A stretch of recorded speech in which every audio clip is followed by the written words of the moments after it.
Une question de fond qui persiste, c'est finalement pourquoi on en est arrivé là. C'est-à-dire qu'est-ce qui a failli, pas simplement dans les mois qui ont été ceux du Covid, mais qu'est-ce qui a failli depuis tant d'années pour qu'effectivement on n'ait plus de masques, pour qu'on n'ait plus d'appareils d'assistance respiratoire, etc.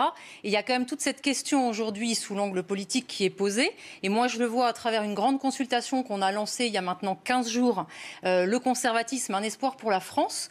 Ce besoin, en fait, il y a 160 000 participations sur cette consultation depuis 15 jours, donc elle est quand même vraiment active, ce besoin de retrouver une souveraineté.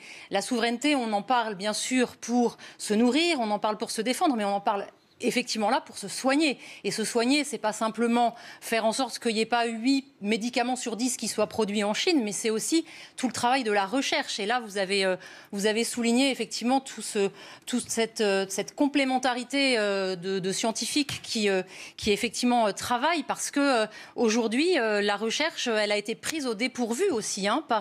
Pourquoi ? Parce que finalement, on se rend compte que la recherche française, à travers le système de l'université aussi, elle connaît une crise.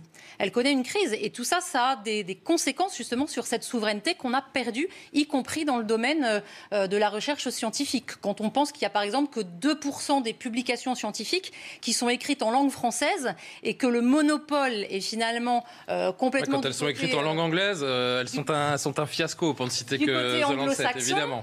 On a aussi envie de retrouver chez nous une maîtrise à travers toute une, on va dire, une voie d'excellence de l'université française pour la recherche scientifique.